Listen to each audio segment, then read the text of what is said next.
game logika. Kalau open itu buka, tutup itu close. Buka itu open, tutup itu close.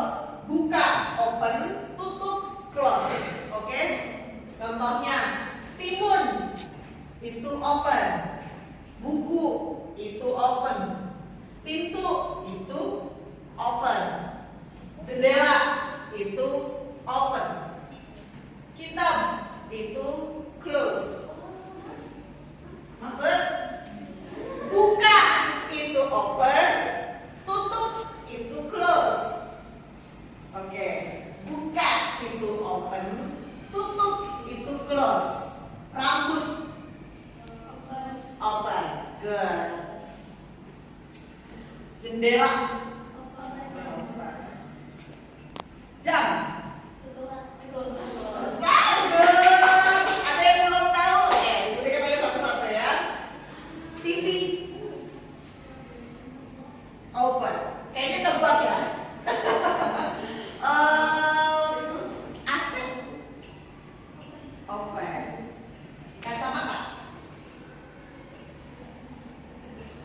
Kacamata open.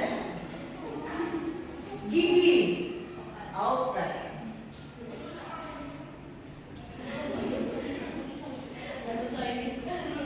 Rompi open. Sepatu, kaos kaki open.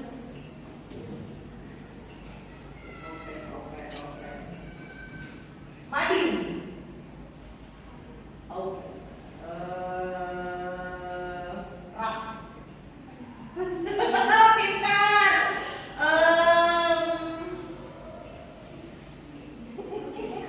Jam close. Apa lagi ya? Ada yang mau kasih? Apa? Tempat pensil open. Ada yang mau kasih lagi? Ayam. Apa ini?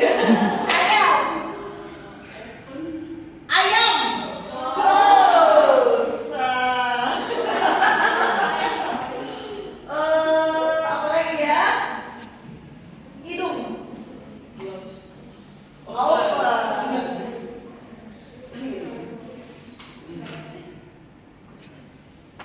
Susu open. Oke, coba apa tuh? Cluenya buka itu open, tutup itu close. Apa yang dibuka, yang di open, yang ditutup apa ya? Mulutnya. Ketika kata akhirnya jam, mulutnya ditutup, berarti close. Oke?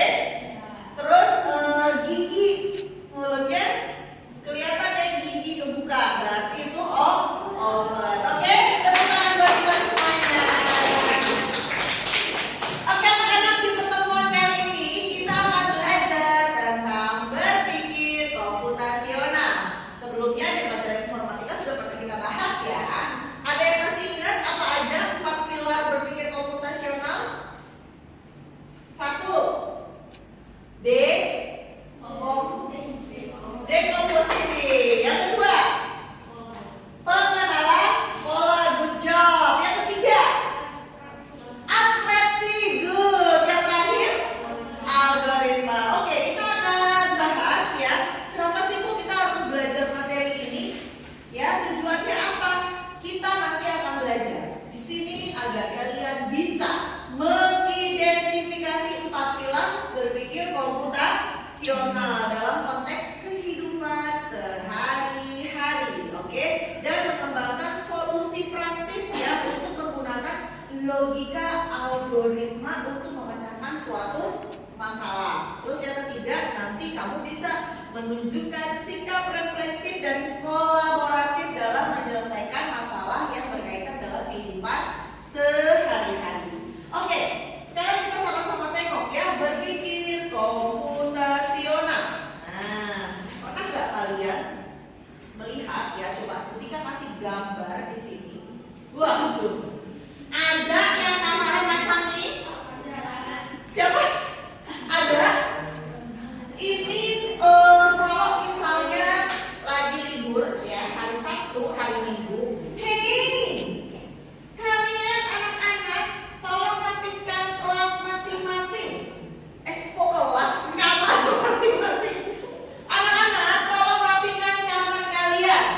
mumpung lagi libur. Tapi kau tengok you punya kamar macam nih, kira-kira pusing nggak? Nah, bagaimana cara kalian menguraikan kamar kalian yang berantakan ini menjadi bersih? Kira-kira apa dulu yang harus kalian kerjakan? Sampah. Dipilah-pilah dulu sampahnya. Oke, ada lagi? Emang ada sampahnya di sini? Ada ya?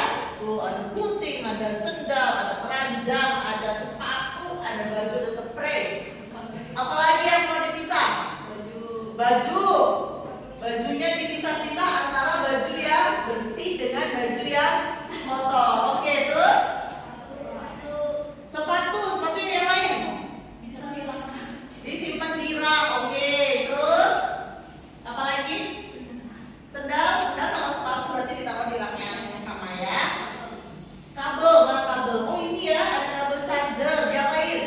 Dililit, dirapikan. Oke, good job ya. Jadi ketika kita menemukan suatu kasus atau masalah yang membuat kita bingung, kita bisa menyelesaikan atau mengurai masalahnya satu per satu. Dengan apa?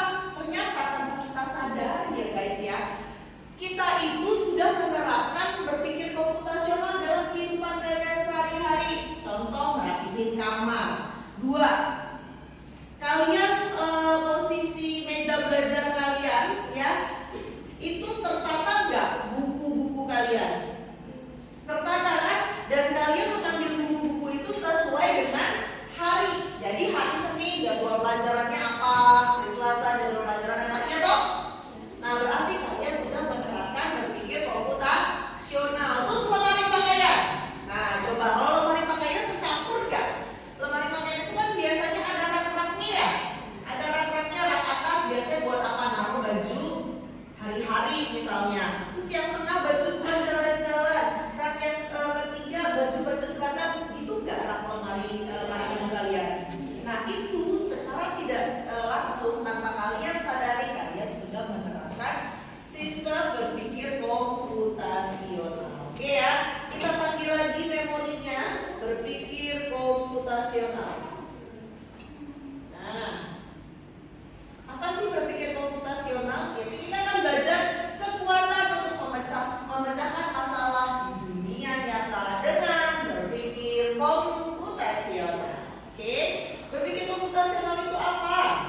Ya, berpikir komputasional adalah pendekatan pemecahan masalah yang menggunakan konsep-konsep dan ilmu komputer ya. Bukan cuma ilmuwan komputer aja ya guys. Ini adalah keterampilan berpikir yang sebenarnya bisa diterapkan oleh siapa saja. Siapapun bisa menerapkan berpikir komputasional ya. Tujuannya apa? Supaya membantu kita memahami masalah yang kompleks. Jadi masalah yang susah, masalah yang sulit itu kita rancang supaya lebih mudah. Permasalahannya ada solusinya. Sampai sini oke? Oke. Nah, langsung ya. 4 pilar utamanya tadi sudah kita sebutkan. Ada dekomposisi, pengenalan pola, abstraksi dan algoritma. Oke. Sekarang dekomposisi ya. Dekomposisi itu adalah memecahkan masalah yang besar, yang kompleks menjadi bagian-bagian yang kecil ya, lebih mudah dikelola dan lebih sederhana untuk dipecahkan. Ya, kenapa sih penting kita tahu dekomposisi? Karena itu bisa mengurai masalah yang sulit ya, yang rumit itu terkurangi atau teruraikan. Jadi masalah yang besarnya lebih kecil ya, dan juga memungkinkan fokus pada satu bagian saja ya. Jadi bikin masalah tuh, it's not big problem ya. Masalah yang besar ini kita bisa lebih buat menjadi cincai ya, lebih mudah. Oke, contohnya apa? Nah, dekomposisi. Contoh nyatanya, merencanakan liburan. Hai, liburan sebentar lagi. Aku akan jalan-jalan. Permasalahan besarnya adalah merencanakan liburan ke luar negeri. Kira-kira mau kemana ya?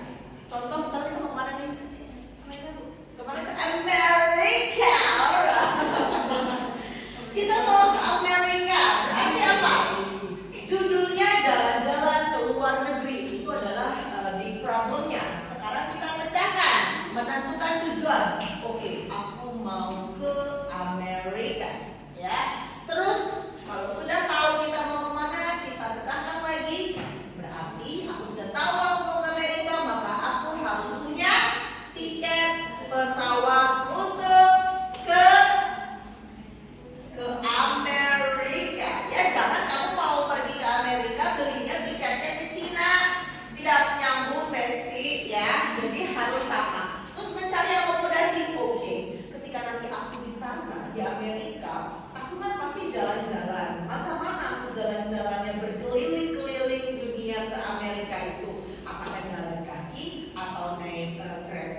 merancang hari pertama mau kemana, hari kedua mau kemana, hari ketiga kemana, keempat kemana, dan seterusnya sampai dengan kepulangan. Sampai sini oke?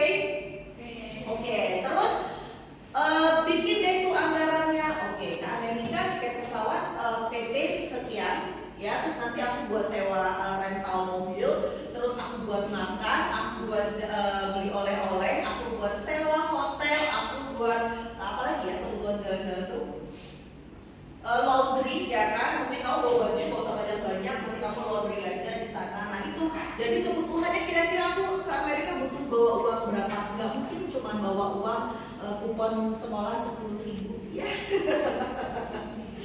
Dan juga kalau kamu udah tahu mau berangkat, kamu harus punya paspor. Berarti kamu harus ke kantor imigrasi untuk mengurus visa dan membuat paspornya. Itu contoh nyata dalam kehidupan sehari-hari.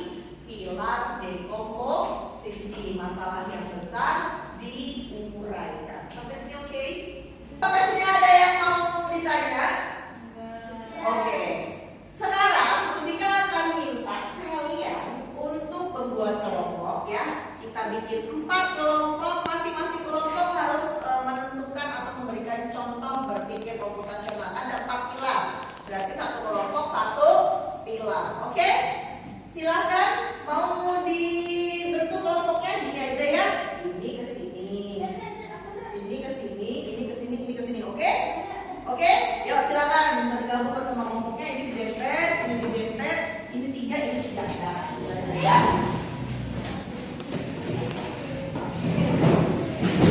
Oke, terima kasih ya. Ya. Ini aja ya, dekomposisi. Maunya apa? Algoritma, dekomposisi, abstraksi. Oke, abstraksi. Dan berarti ini ulang. Oke. Sekarang tugasnya kalian tulis ya. Kalian berikan contoh. Nah, tuh ya. Waktunya nggak usah lama-lama, waktunya 10 menit saja. Nah,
oke, kelompok siapa yang sudah selesai? Kita. Oke, sudah siap maju? Sudah. Dari kelompok algoritma ya? Oke, silakan kelompok algoritma.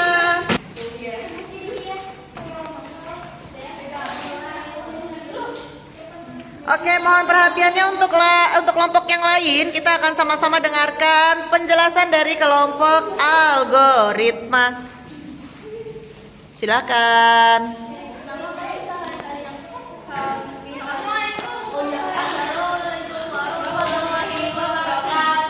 Waalaikumsalam warahmatullahi wabarakatuh. Kami dari kelompok algoritma akan menjelaskan tentang fase sehari-hari yang kami hadapi, yaitu menuju ke rumah teman.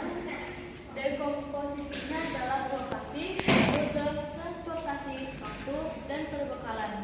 Pola yang kami temukan adalah bertemu lokasi yang sama. Hak abstraksinya adalah memilih rute terbaik dan mengabaikan warna cat tembok rumah lain. Langkah penyelesaiannya atau algoritmanya adalah: pertama, keluar dari gang di depan warung Bu Ani. Kedua, belok kiri di persimpangan pertama. Ketiga, lurus terus melewati 2 lampu merah. Keempat, setelahnya lampu merah kedua, belok kanan di jalan yang suntuk kolot. Kelima, rumahnya nomor 15, cat hijau persis di sebelah pasar Pam. Sekian dari kami. Assalamualaikum warahmatullahi wabarakatuh. Iya, tepuk tangan untuk kelompok algoritma. Kasih jempol semuanya buat kelompok algoritma. Yeay. Oke anak-anak, berikutnya kita akan bertugas kembali ya, masih dengan kelompok yang sama, tapi Bu Tika akan berikan 2 metode yang berbeda. Untuk kelompok 1, 2, 3, 4, kelompok genap memainkan, silakan dibuka ini. Untuk kelompok genap ya, kalian akan menggunakan LKPD plug. Oke. Terus untuk kelompok ganjil berarti 1 dan 3 ya. 1 dan 3 berarti unplug. Yang ini. Oke. Nah, kelompok 1 dan 3 mengerjakan yang ini, kelompok 2 dan 4 mengerjakan yang ini. Oke, silakan diikuti panduannya. Silakan dibuka tabnya masing-masing untuk kelompok plug. Ya, untuk kelompok genap berarti kelompok 2 dan 4 ya. Silakan kalian buka Hour of Coin. Oke, silakan ya, seperti ini. Masuk ke browser masing-masing. hourofcode.org.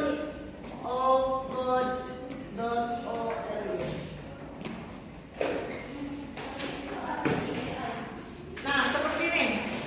Ada? Oke, kelompok 2 dan kelompok 4 ya tadi ya, kelompok genap. Kelompok 2 mana? Ini dan ini bukan? Ya, oke, silakan sudah? Sudah berubah sampai dengan seperti ini. Kalau sudah, kalian klik kegiatan. Kegiatan. Nah, di sini ada banyak sekali ya aktivitas yang bisa kalian gunakan. Silakan kalian pilih yang mudah-mudah aja. Coba kelompok 2 kamu bikin pesta tari. Ada? Kelompok 2 sudah ketemu? Bikin pesta tari. Kelompok 3 bikin pembuatan Flappy Bird. Nah, kelompok 4 membuat Flappy Bird. Kelompok 2 membuat pesta tari, ya, cari game pesta tari. Dan yang genap membuat permainan Flappy. Sudah ketemu? Ya sama, kamu satu kelompok kan? Flappy, kelompok 4. Ini kelompok 2, ini kelompok 4. Kelompok satunya silakan dibuka KPD-nya. Di sini kita akan membuat puzzle ya. Di sini ada, kalian perhatikan kelompok 1 dan 3 tolong diperhatikan. Sudah, kelompok 3 dibuka KPD-nya. Nah, di sini kalian harus menemukan jalan ya, harus menemukan jalan ya dari posisi awal hingga posisi akhir sesuai dengan yang ini ya. Nggak boleh nggak sesuai. Oke? Caranya ini silakan kalian gunting ya, kalian gunting, setelah itu kalian tempel di sini, kalian lem. Oke? Silakan dibuat.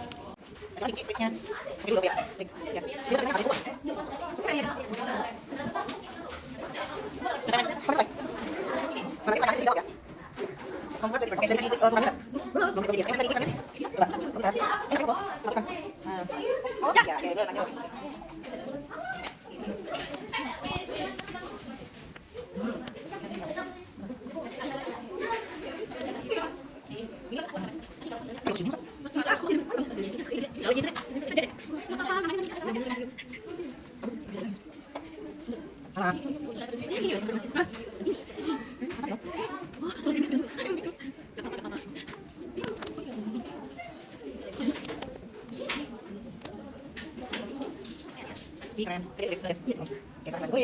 Oke.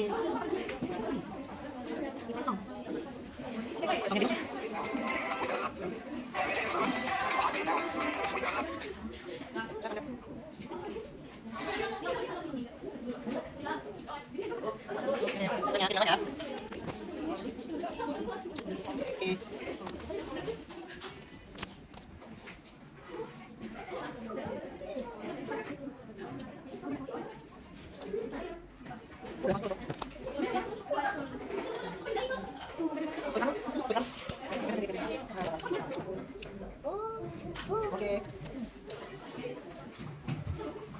Oke, itu selesai ya. Jadi kita hasilnya. Cem. Oke, ini juga selesai. Oke. Kita coba.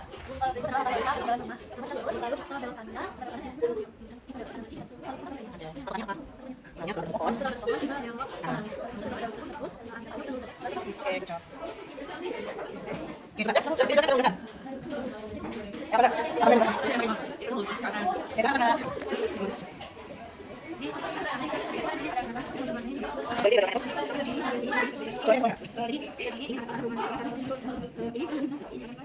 Soalnya ya, bisa. Fokus dari mana? Thank you. Oke, bagaimana? Sudah selesai LKPD plot dan unplotnya? Sudah.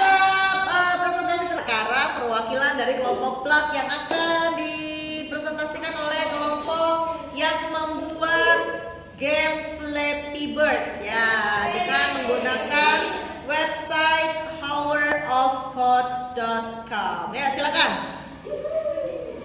Silakan maju, kita sama-sama lihat ya bagaimana hasil pembuatan game Flappy Bird-nya.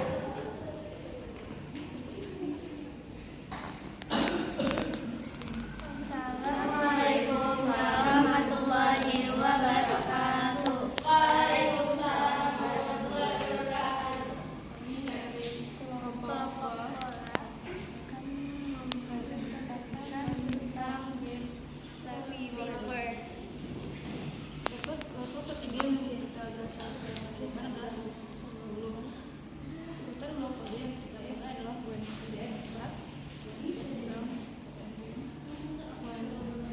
face obstacles.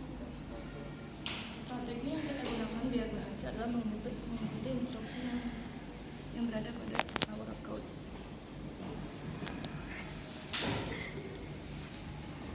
Kesalahan yang tadi aku alami adalah burungnya tidak mati saat menabrak barang. Jadi cara memperbaikinya adalah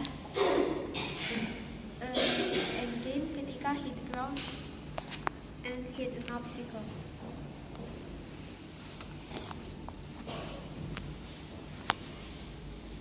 Pelajaran yang kita bisa ambil dari bermain coding adalah bisa membuat game. Yeay, coba kita mainkan, praktekkan silakan.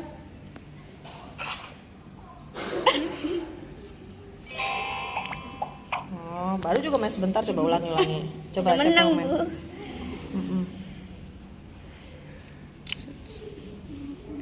Mainkan. Oke.